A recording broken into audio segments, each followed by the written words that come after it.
If you're looking to renovate your home, but you're not really sure where you're going to get the money for it, I'm going to list a few ideas that you may not have previously considered. So let's get started. Number one, private money lenders.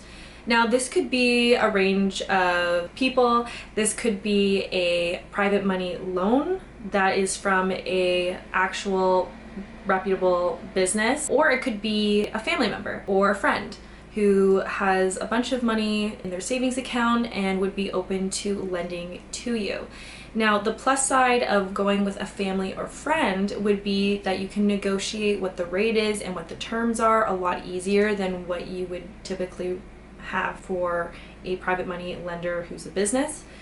The business option terms are very set with what is their standard for their company, where a private money lender that is a family or a friend, you can work together at figuring out something that works for the both of you. Specifically, this is great for family members or friends who have a large savings account. They don't love putting money into the stock market, but they still want to get a decent size return. What they can do is charge you, say, 2 or 3% on that loan. They make more than what their savings account is going to earn them, and you can pay less interest than what you would pay at a bank or at a private money lender. So it is a win-win. However, whenever you're working with a family or a friend, you both have to be very honest with each other. They're trying to help you out and they're doing you a huge favor. Of course, they're going to naturally worry that there may be a cause for you not to pay them back. So be very clear about what works for you per month in payments, and be sure to write that all out in a contract. You both will need to sign. You should have a witness. You can just have the witness as a family member, or you can have the witness be an actual lawyer. Either way, it needs to be in writing. The benefit of working with a family member or a friend is they actually care about you. They do love you. They want to help you. So they're more inclined to give you a better deal, whether it's an interest rate or the monthly payments or the length of term it needs to be paid off. Where on the opposite end, if you're working with a private money lender who is a business, they don't really know you, they don't really care. Their main point is to make money, and that's all that matters to them. So that could be an option for you. Option number 2 would be rental income. If you don't already rent out a place in your home, you could consider doing that now.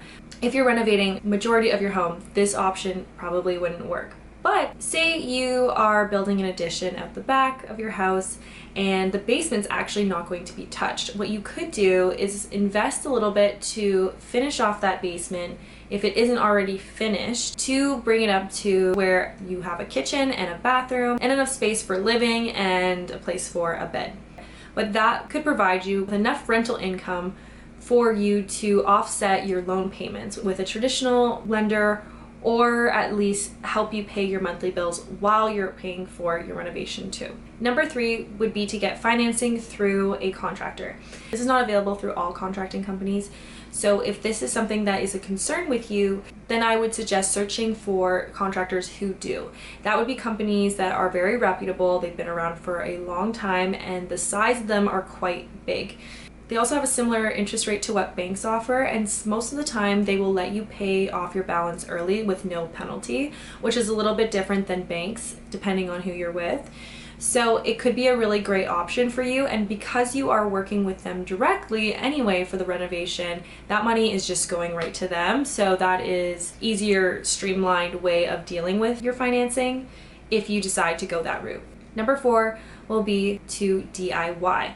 Now, not everyone has the skill set to DIY a whole renovation, especially if it involves concrete work, electrical, mechanical, or structural work. It is a lot to take on for someone who has never done DIY work, so this is not for the faint of heart.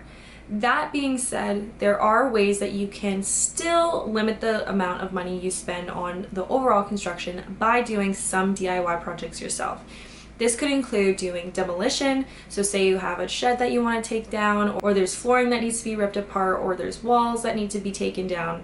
You can do that yourself. However, when it comes to walls, you need to make sure they're not load bearing, because if they are, they need to be supporting the structure above before you demolish them completely.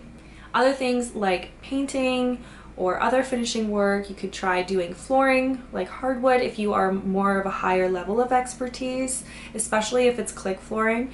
or laminate. However, I would not recommend doing tiling. That is quite advanced for a DIYer. You could start with a backsplash. That is a little bit easier than a shower or anything in the bathroom, as it doesn't need to have that much of a water seal.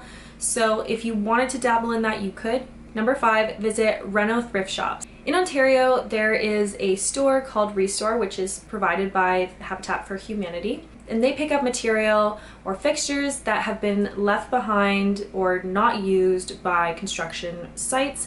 This could be a range of items from drywall to tiling to flooring to vanities to faucets, literally anything you can probably find at a Restore. It does mean that you have to check routinely if you're looking for a lot of products to make sure that you get everything you need. But it could be a really great way for you to, one, do better with the environment and also save a bunch of money so that you don't have to buy brand new everything. If you're planning a renovation and are looking to get started on numbers, download our free renovation budget guide at the link below. This guide will outline the steps that you need to take when starting to plan for a renovation, including all of the areas that you need to budget for. There's also a built-in calculator that is really easy to use. You just plug in your total construction budget and each area is divided into a percentage. That way you can use that at a meeting with your contractor or your architect and they can prepare their quotes. Once you get those quotes, you can compare their numbers with the numbers in the calculator and adjust accordingly. Leave a comment below if you found this video helpful. If you like this video, there are plenty more coming, so click that subscribe button below to be notified when we upload a new video. Good luck on your renovation and bye for now.